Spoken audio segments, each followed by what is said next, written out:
The Young and the Restless spoilers Damien's arrival in Genoa City. The air in Genoa City felt different the day Damien arrived.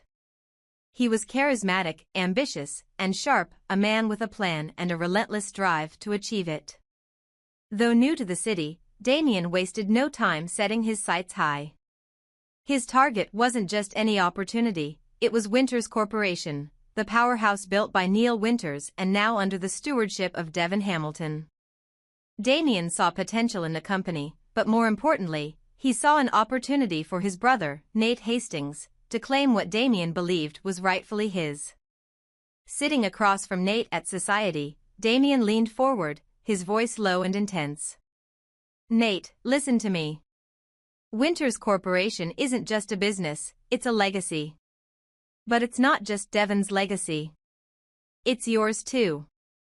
Nate, ever cautious and reserved, furrowed his brow. "Damien, I've told you before. I'm not interested in corporate power struggles. Devon's done an incredible job carrying on Neil's vision. I trust him to run the company." Damien shook his head, a determined glint in his eyes. "Devon's distracted, Nate. He's too busy with his personal life, his music projects, and everything else to properly lead Winters. You've got the skills, the experience, and the drive.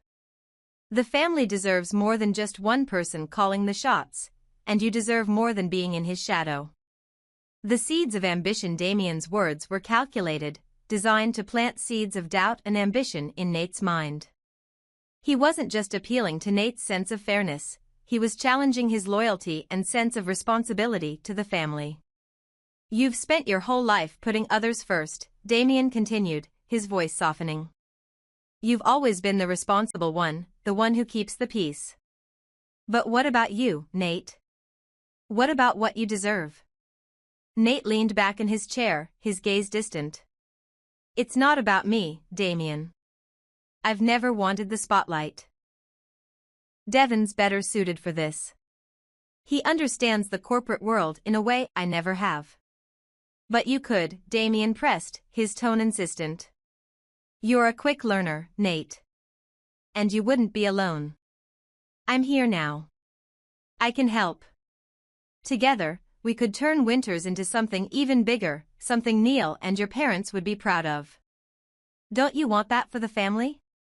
Nate's jaw tightened, his internal conflict evident. He had always admired Devon's leadership and respected his position as head of Winters Corporation. But Damien's words stirred something deep within him, a sense of duty, not to himself, but to his family and his ambitious younger brother. Damien's persuasion. Over the next few weeks, Damien worked tirelessly to bolster his case. He presented Nate with numbers, projections, and strategies, painting a picture of what Winters Corporation could achieve under their joint leadership. Damien wasn't just a talker, he was a visionary, and his passion was infectious. "You've seen the cracks, Nate," Damien said one evening as they reviewed a report on Winters' latest ventures. "Devon's spread too thin. The board is restless. They need someone who's focused, someone who can take this company to the next level. That someone is you." Nate looked at the report, his mind racing. Damien was right, Devon had been juggling a lot lately. The company's growth had stalled, and some of the board members had quietly expressed concerns. But was Nate ready to step into such a role?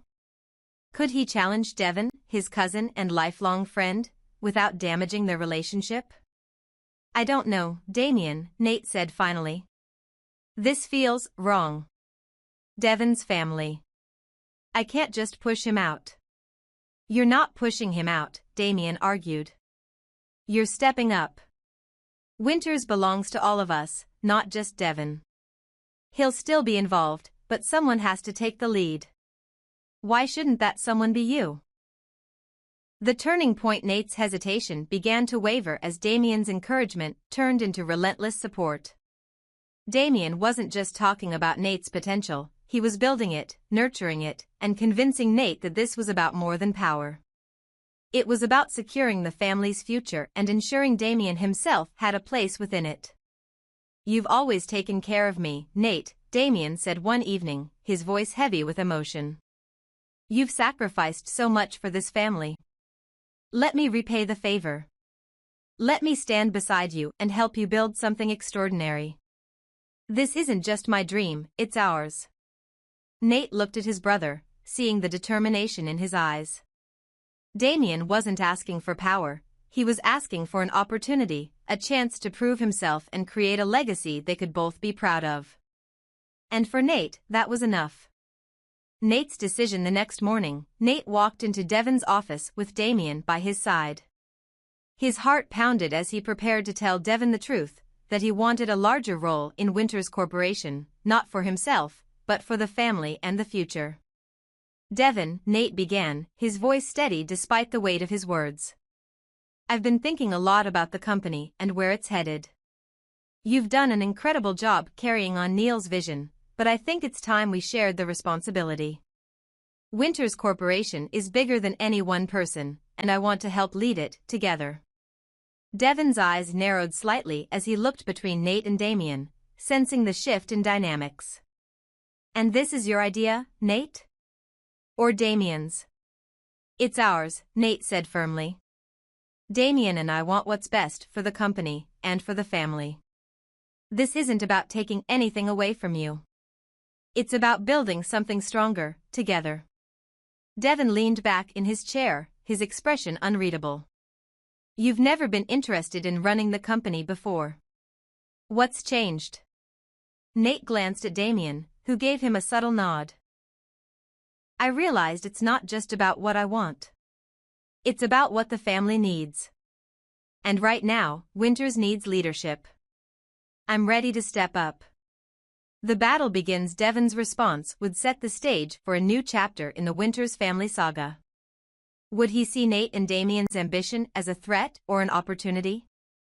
And would Damien's relentless drive bring the family closer together, or tear them apart? One thing was certain, in Genoa City, ambition always came at a price, and the Winters family was about to find out just how high that price could be. To be continued. This expanded version highlights Damien's cunning persuasion, Nate's internal struggle, and the high stakes of family and business dynamics, setting the stage for inevitable drama and conflict. Devon's suspicion. Devon Hamilton sat in his office, his fingers drumming rhythmically on the edge of his desk. He couldn't shake the unease that had been building ever since Damien entered the picture. Damien claimed to be Nate's half-brother, but there was no proof, no birth certificate, no documents, and not even a willingness to take a DNA test. Yet Damien spoke with such conviction, his words laced with just enough truth to make Devon pause. Devon wasn't one to ignore his instincts, and his instincts told him that Damien's arrival wasn't a coincidence. There was an agenda at play, and Damien's ambitions were as clear as day. What wasn't clear was how far Nate would go to support his supposed brother. The overheard conversation. Late one evening, Devon found himself in the corridors of Winters Corporation, reviewing notes for an upcoming board meeting. As he passed by a conference room, he heard voices, familiar voices, and paused just outside the slightly ajar door. Inside, Nate and Damien were deep in conversation, their tones low but intense. You know I'm right, Nate, Damien said, his voice confident. Winters was built for the family. You have just as much right to it as Devon does. Maybe more. Nate hesitated. Devon's been running the company for years. He's done a good job. Damien scoffed. That's not the point. It's not about whether he's done a good job or not. It's about what's fair. Neil would have wanted you to be part of this, Nate, not just as a doctor or an advisor, but as a leader. And with me by your side, we can take Winters to the next level. Devon's distracted, spread too thin. We can do this better. Devon's heart sank as he listened. The words weren't just ambitious, they were threatening. He leaned closer, straining to hear every word. But what about the fallout? Nate asked, his voice quieter.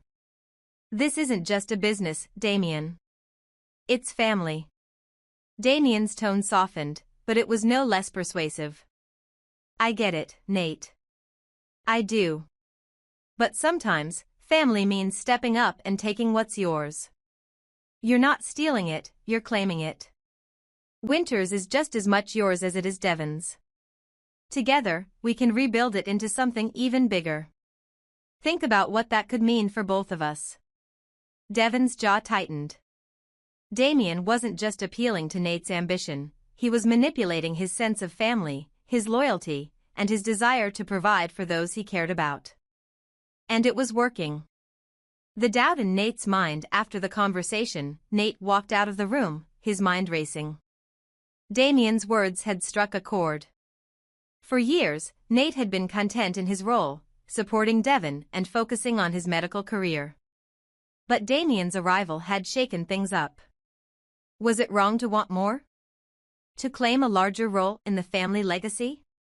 Nate didn't want to hurt Devon, but he also couldn't ignore the logic in Damien's argument. Winters Corporation wasn't just a business, it was a legacy built on family values, and Nate was part of that family.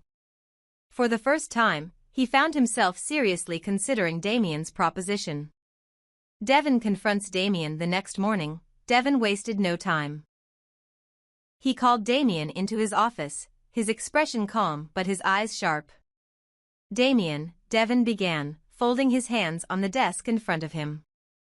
I think it's time we had a conversation about your intentions. Damien smiled innocently. Of course, Devon. What's on your mind? I overheard your little chat with Nate last night, Devon said bluntly, his tone laced with controlled anger. You want to take over Winters. You think you and Nate can do a better job. Am I wrong? Damien's smile faltered for a split second before he recovered. You heard us talking about family, Devon. About what's fair. That's not the same as plotting to take over. Devon leaned forward, his gaze piercing. Don't play games with me, Damien. You've been in this city for 5 minutes, and you're already stirring up trouble.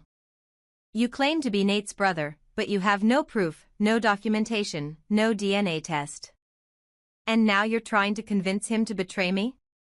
Damien's expression hardened. I don't need to prove anything to you, Devon. Nate knows the truth, and that's all that matters. As for Winters, maybe it's time for a change. You're doing too much, trying to juggle the company and everything else. You're going to drop the ball eventually, and when you do, who's going to pick it up? Me and Nate. That's who. Devon's resolve. Devon stood, his fists clenched at his sides. You listen to me, Damien. Winters Corporation was built on trust, family, and integrity, things you clearly don't understand. If you think you can waltz in here and take what doesn't belong to you, you've got another thing coming. Damien smirked, unfazed by Devon's anger. We'll see about that. As Damien left the office, Devon sat back down, his mind racing. This wasn't just about business, it was personal. Damien's ambition was a threat to everything Neil had built, and Devon wasn't about to let it crumble. A family divided. As the days passed, the tension between Devon, Nate, and Damien grew. Nate struggled with his loyalty to Devon and his newfound connection to Damien. Damien continued to push, using every opportunity to sow doubt and encourage Nate to take action. Devon, meanwhile, began gathering allies and preparing for the inevitable confrontation. He knew Damien wasn't going to back down, and if Nate sided with him, it would fracture the family in ways that might never be repaired. The battle ahead in Genoa City, ambition and loyalty rarely coexisted peacefully. As Damien and Nate plotted their path forward, and Devon fortified his position, the stage was set for a power struggle that would shake the very foundation of Winters Corporation, and the family that built it.